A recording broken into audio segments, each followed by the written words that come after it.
Hello, I'm reviewing The Odyssey, Christopher Nolan's new movie, The Odyssey, that I saw a couple weeks ago. Uh, I'll just start out by saying I'm not like the biggest Nolan head. I mean, I think this is the first Christopher Nolan movie I've actually reviewed on this channel. Yeah, I think so. Unless I made a video about Inception like years ago. I don't know. Cause I didn't even see Oppenheimer even. I didn't see Oppenheimer. Of course I didn't see Tenet. And like, I didn't see Interstellar either. So really, like, I haven't like seen a new. I think Inception is probably the most recent Nolan movie I'd watched before this, which is a weird.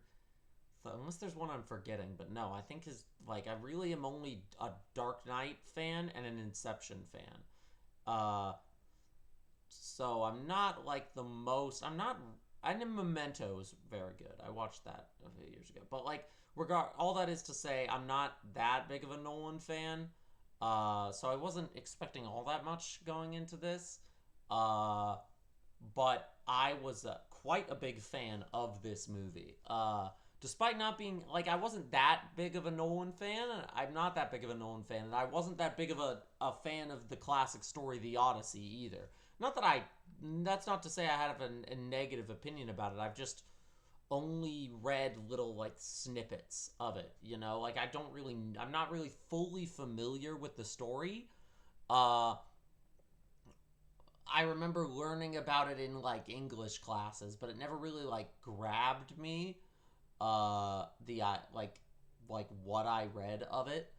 But here I feel like I don't know. To me, Christopher Nolan took this story, and made it like more compelling. Like I'll just right out the gate, 2 minutes into this video, I'll just right out the gate say that this might be my favorite Nolan film. Maybe Dark Knight is better, but it kind of I'd have to rewatch both with the thought in mind. Oh, I don't know where that came from. I was not tired until I hit record and then I started talking. But yeah, the Odyssey is really good. I think it helps that like I'm not the biggest, well, not like a super source material glazer, but I think he did. It's a mixture of having some very good source material to pull from, and also like having a very like there's a very clear vision that he had of like what he wanted the Odyssey to be. Uh and that vision, it's almost hard to talk about it without spoiling, but I guess I could say kind of spoiling a thousands of year old story. But I do think it's like worth not spoiling the spin that he took on it. Not that he changed that many major elements of the story, but just like he uses the narrative of the Trojan horse and the battle for Troy and then the coming back. Like he has to tell a story that it's kind of Oppenheimer-ish. Like Nolan clearly has an interest right now in telling stories about people who did something kind of like a main character struggling with having done something kind of unforgivable to achieve to like in the pursuit of an achievement, for to achieve victory or to achieve some kind of like status, like a we thought, could we do it, but we never stopped to think, should we, kind of thing. uh but it's not made immediately clear that that's what Nolan's version of the Odyssey is about, because from what I understand, that's not really like the primary thematic focus of the original story. That's something that Nolan kind of like added this. He adds this layer to it that is clearly what he really wanted to explore, and that only becomes clear pretty late in the movie. It starts out as a fairly, like I think it's a really well structured, like aside from the thematic resonance, it's a very well structured telling of the Odyssey. It opens with uh his son and his wife. What's this son's name? Telemachus? I don't. The names are hard to say, obviously, unless their names like the wife's name is Penelope. That's still a name that gets used today, so it's a little easier to.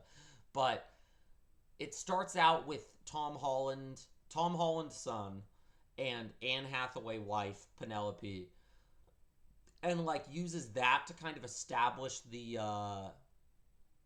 mythos of Odysseus, this great king, returning hero that everyone is waiting for. We need him back. Very much mythologizing the legend of Odysseus and the hero of this hero who will one day return. Like setting up very well the stakes of the journey. Why it's so important that Odysseus make it back to his family. It's not just personal stakes. It's the stakes of a kingdom. It's the stakes of like a hero, the hero's journey archetype. This is one of the oldest stories in written literature, in like the history of literature. The hero's journey basically starts here, like the concept of that.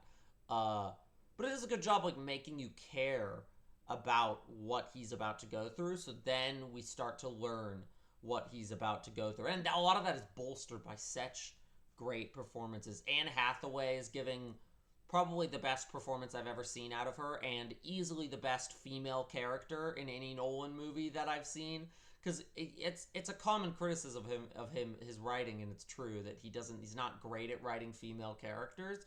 But this movie probably, I feel like he does the best. Like, I feel like almost every female character that's in this movie has a little something, maybe even a little something extra that they didn't have in the source material. I think it helps that he's pulling from a very good source material with very well written characters, but he's also pulling from very old source material where it is not particularly hard for him to take female characters written thousands of years ago and develop them a little bit more. Like, it's, the bar is low, but it's not, the bar is low, but also what he has to work with is good stuff that he has to work with.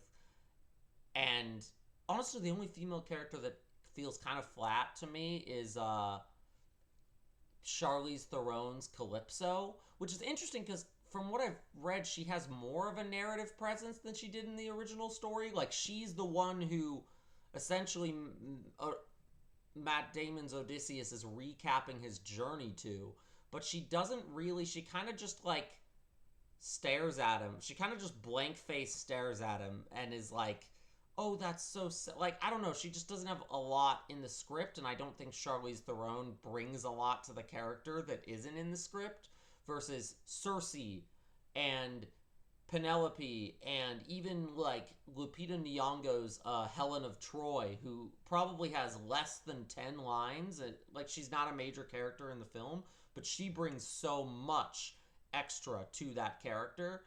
Charlize Theron just doesn't really. She's not operating on that level. But like all these other female characters really stand out as some of Nolan's best. Particularly Penelope is really, really well written and fantastically performed. Poor Tom Holland is kind of getting mogged because Tom Holland is giving probably one of his best performances. But he's up against, like, Anne Hathaway is also giving one of her best performances. Robert Pattinson is delivering at the same level that he usually delivers nowadays, which is, how are you this fucking good at this?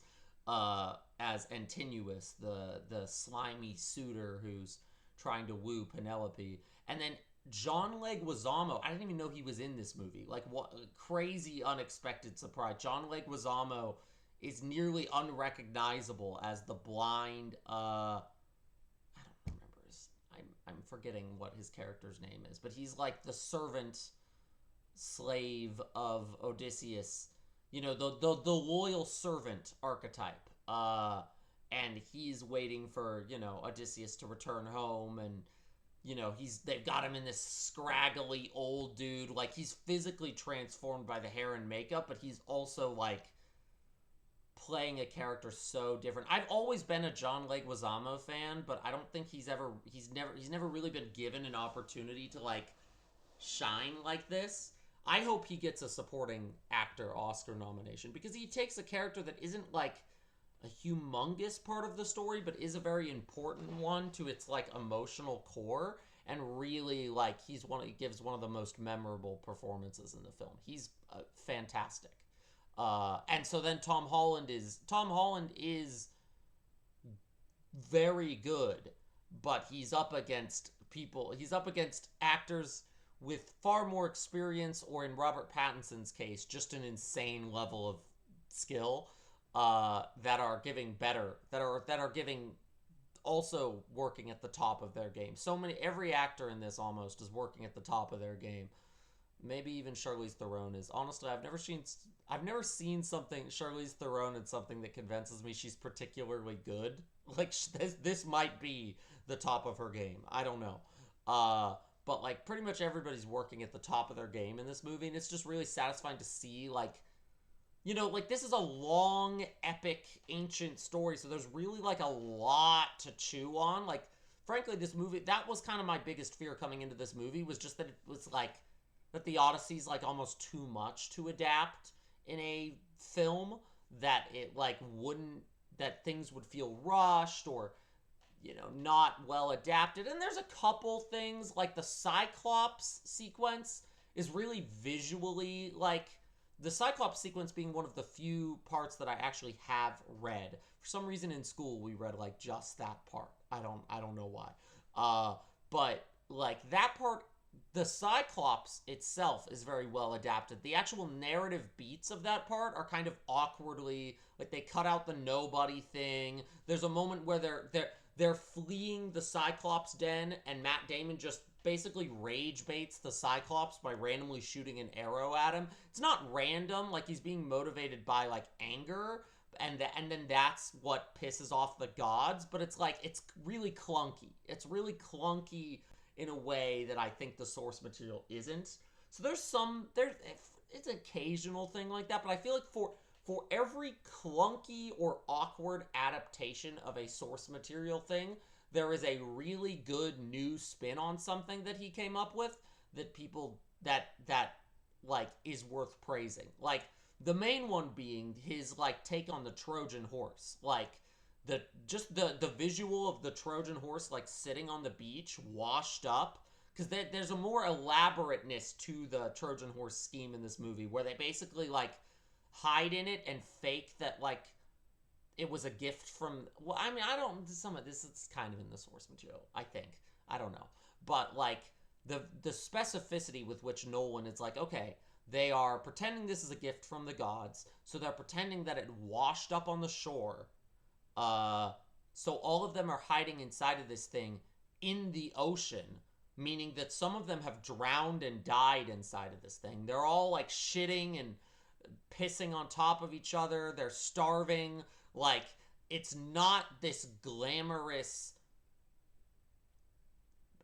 like, legendary battle strategy. It's this kind of gross, slimy, underhanded thing. And then that works so well with, very late in the movie, as I kind of alluded to, the reframing of the Trojan horse as this, like, as basically a war crime, which it really kind of is. I mean, like, they build that up too, where it doesn't feel like it's not a twist per se, because it's built up with like all the talk about Zeus's law, like do unto others as they would do unto you, basically, like respecting the sanctity of like a home as well, of being a guest in someone's home, of treating your guests well, like the idea that giving a gift, and then that gift, a gift of peace, and then that gift actually being a way to sneak in and attack your enemies, is violating like a sacred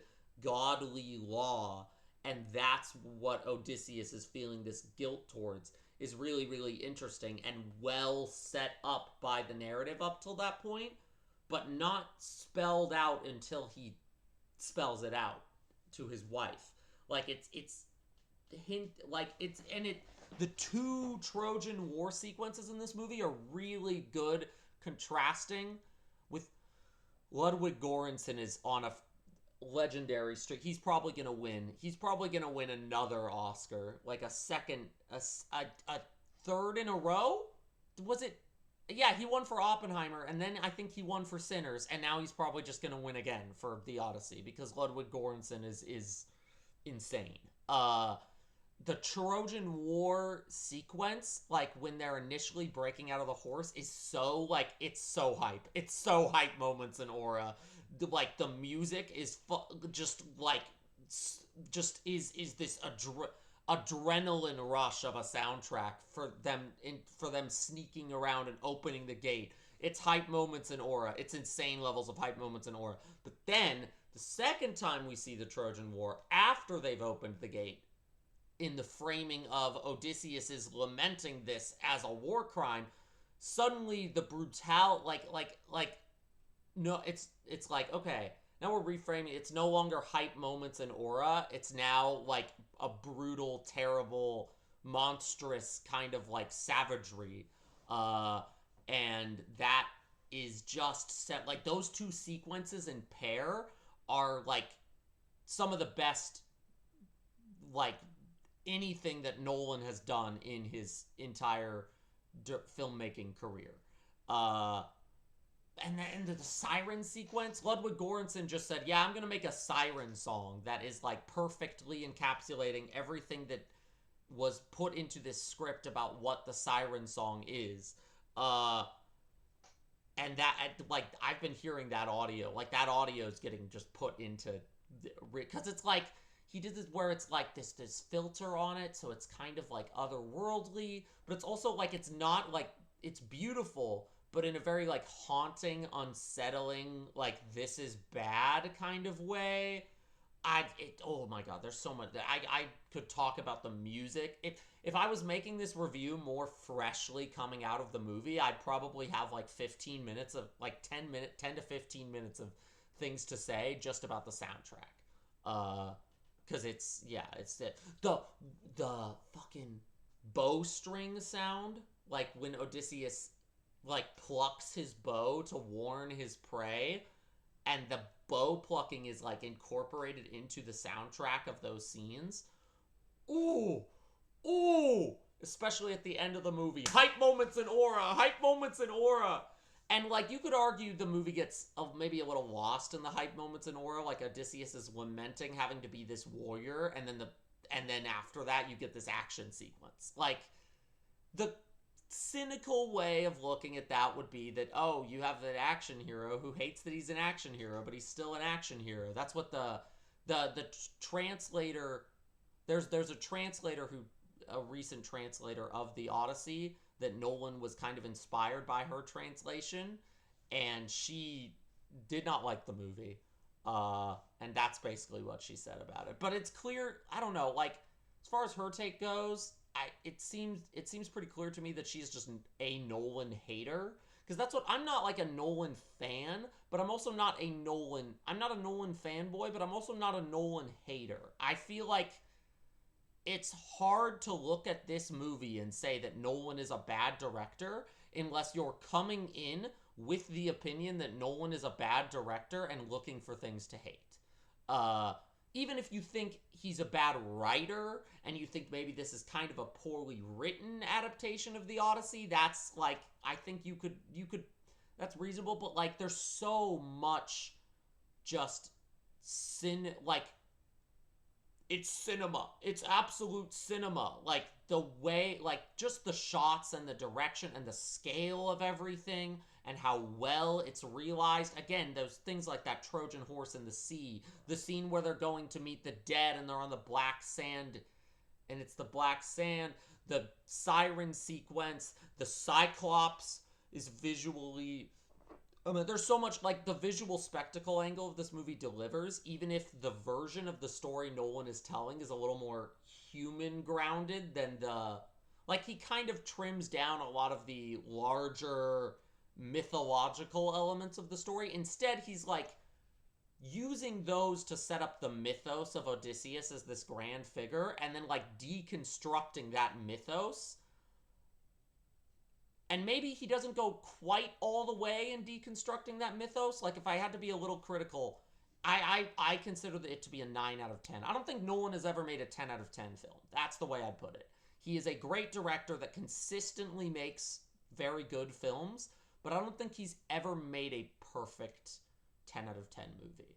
Uh, and this is where maybe it doesn't go all the way in deconstructing him because it still needs to have the very satisfying final sequence where Nolan takes out all the evil suitors. Or what Nolan, where Odysseus, as the vessel for Christopher Nolan, takes out all the suitors. And maybe it doesn't go all the way in deconstructing, but it's also like, it's I think there'd be a lot more criticism if he went and fundamentally changed the narrative of a thousands of years old story to like deconstruct. Like the story is not something. The story is kind of sacred. I don't know. Is any story sacred? Now we're getting into something way bigger than the movie The Odyssey, but let's just say the movie is really great. It's also really fun. Like, it is a fun movie. It has really satisfying action sequences. That final sequence is so good. And I think what surprised me most, though, is for all this spectacle of the journey, I think the most interesting parts of the movie are all of the things that happen in like at Odysseus's home, in the house of Penelope, filled with the suitors, which is so interesting to me because I always thought from my vague summary-esque knowledge of the story, that part of the story always seemed the least interesting to me. Like, I think in the original story of the Odyssey, I never really saw the point of the entire plot line revolving around his wife diligently waiting at home and entertaining all of these suitors. But I feel like Nolan really makes that like that's kind of the key thematic part of the story. The actual the seafaring journey he goes on where he runs into all these mythical creatures, it's not that that's like fluff with no thematic resonance,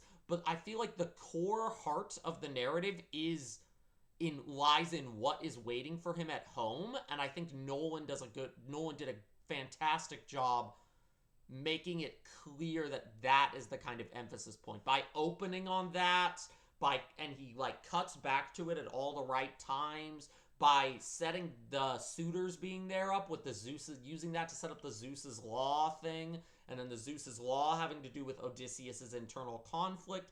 The fact that he spills out his heart and the conflict that he's been grappling with the whole movie, he only is able to verbalize that and fully realize what he's struggling with once he returns home and is able to talk to his wife. Like, and again, almost all of my favorite performances in the movie, Anne Hathaway, John Leguizamo, Robert Pattinson, they're all in that section. There's a couple standout performances from the other parts, like Samantha Morton as Cersei. Her like 2 scenes are really, really good scenes. But in general, my favorite parts of the movie was not the epic odyssey that he goes on. It's the personal odyssey that he goes on to fight his inner demons, and like how that's sort of represented by what's waiting for him at home and what he does once he returns home. The fact that he doesn't feel he can show up at home and immediately be like, I am the hero. I am here to defeat the suitors and save the day. Like, he has to sneak in, he has to infiltrate. And again, like, that's stuff from the source material. I just think Nolan does a very good job of making it clear why that stuff is so important to the story. And, like, that's clearly the stuff that he's the most passionate about in his telling of this story. Not the great mythological creatures and stuff. I think the mythological stuff interests him on a filmmaking, like, cool set piece kind of level.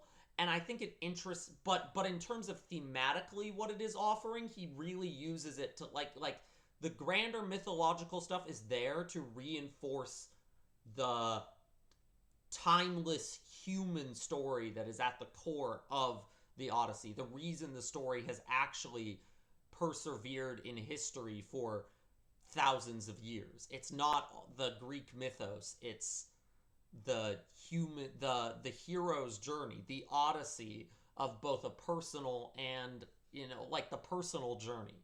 And that's why I think this might be Nolan's best film. Is I don't know if I've ever seen a Christopher Nolan film that really like.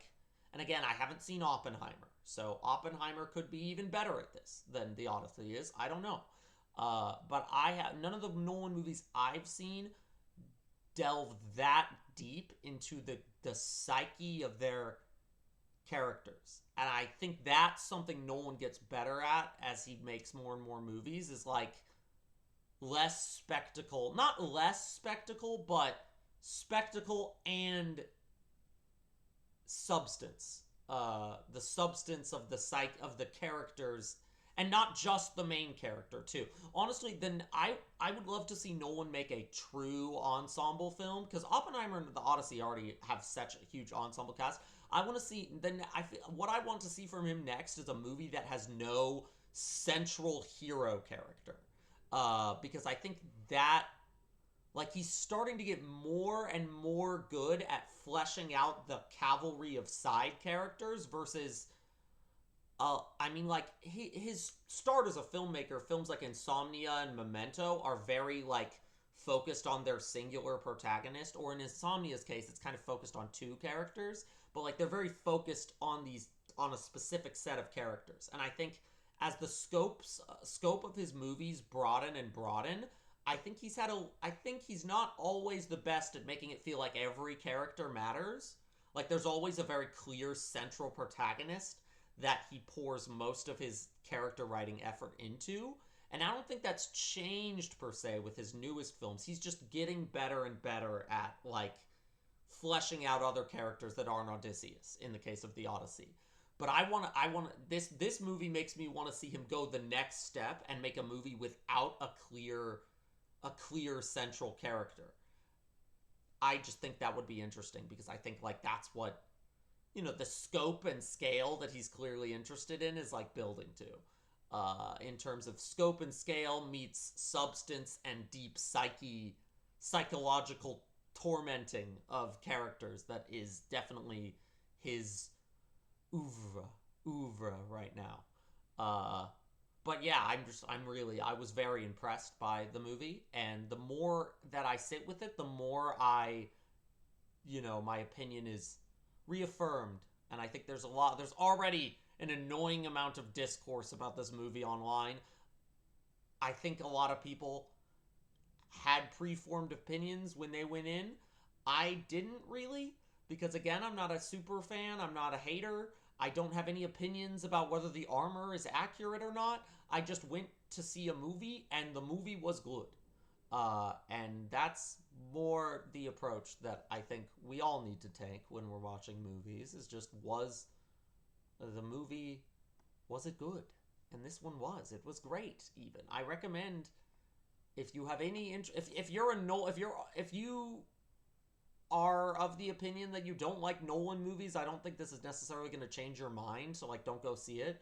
But if you like cinema, yeah, go see The Odyssey if you haven't already. I mean, you've probably seen it already if you're watching this. But yeah, it's really good. Next review I make will probably be the new Spider-Man. I haven't seen it yet, but I probably will at some point in the next week or couple weeks. I don't know.